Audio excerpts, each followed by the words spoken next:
Okay, so I don't know if I'm going to be able to hook back up or link the two videos that I've done. Obviously I've done one before this, and this is the next one. I'm hoping I can.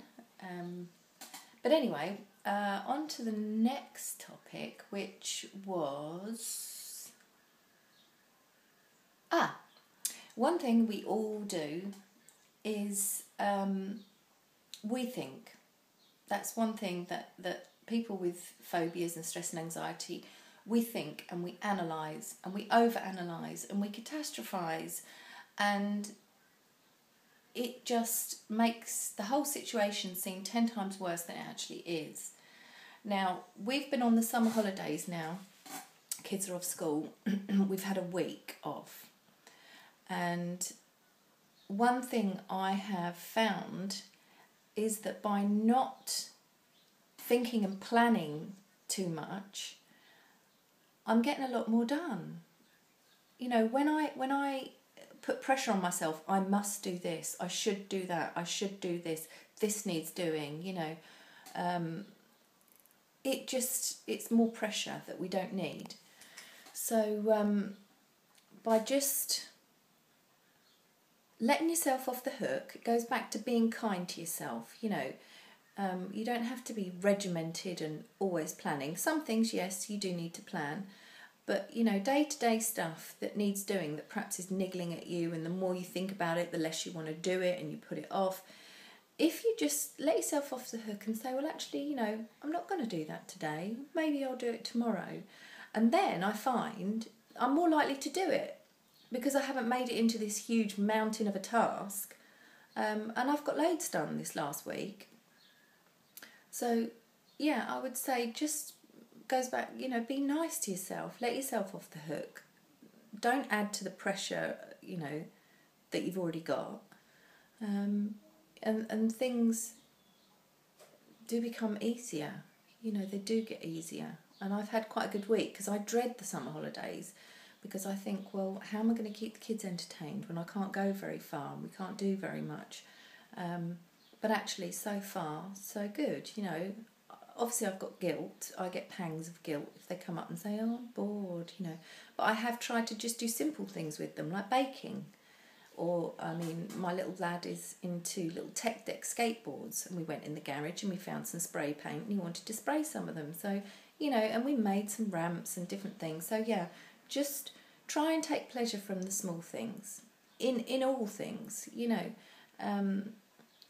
I don't find myself wishing so much about, oh, I wish I could do this, I wish I could do that, because, you know, it brings me down. Obviously I have moments, you know, where I might see something on the telly or whatever and I think, oh, that would be so nice. But I am trying to just enjoy the small things, because they are out there, even though it may seem that everything is awful and the world's a horrible place and things are never going to improve. There are always little things that we can get pleasure from, no matter how small, even if it's just having a bubble bath. You know, if you get pleasure from that, then make the most of it. Light some candles, you know, relax and put the bubble bath in, or salts or whatever it is you like, and tell yourself you deserve it. You know, be nice to yourself. Because it helps, does help. Next thing I wanted to cover, I'm just covering my notes because I didn't want to just ramble.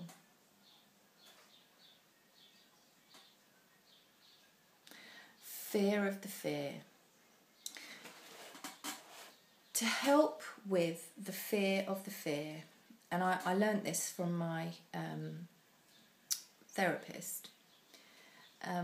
Not that she told me that this is what we should do, but I could tell that that's what she was doing. When you're in a situation where you are very anxious, or perhaps beginning to panic or have an anxiety attack as opposed to a panic attack, try to just very gently, if you've got, I mean, maybe do it on paper. If your mind's a bit, you know, with the adrenaline, if it's rushing a bit, try and maybe get pen and paper. If you can, if you're in the car, if you maybe pull over, or, You know, if you're in a situation, maybe in a town, perhaps go and find a bench to sit on or something. And whatever it is that's bothering you, write it down, and then very gently be devil's advocate and challenge that thought.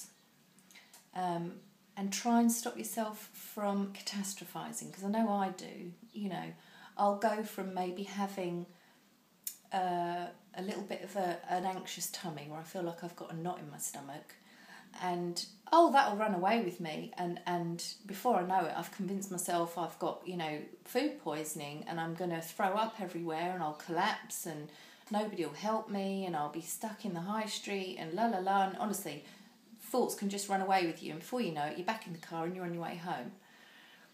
Try and just sit down and look at it logically. You know, has it ever happened before? Is it really true that no one would help you? Is it really plausible that that is what's going on? Try and think a little bit more reasonably and think, well, actually, I've just got, I'm just anxious, and perhaps my stomach's in a spasm or whatever. Like, I don't know if you get irritable bowel syndrome or whatever. And just tell yourself, well, there's toilets in the shops, and, you know, maybe go and get yourself a bottle of water from somewhere.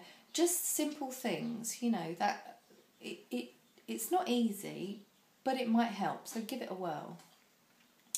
I think that'll do for now, because I have kind of waffled on a bit. Perhaps next time I'll cover a few more things with where I'm at and how I'm doing, because I haven't really done that this time. But I hope you're all doing okay. Love to hear your comments, and if you want to message me or whatever, then go for it. You know, I do try and reply to just about everyone. So take care and be good.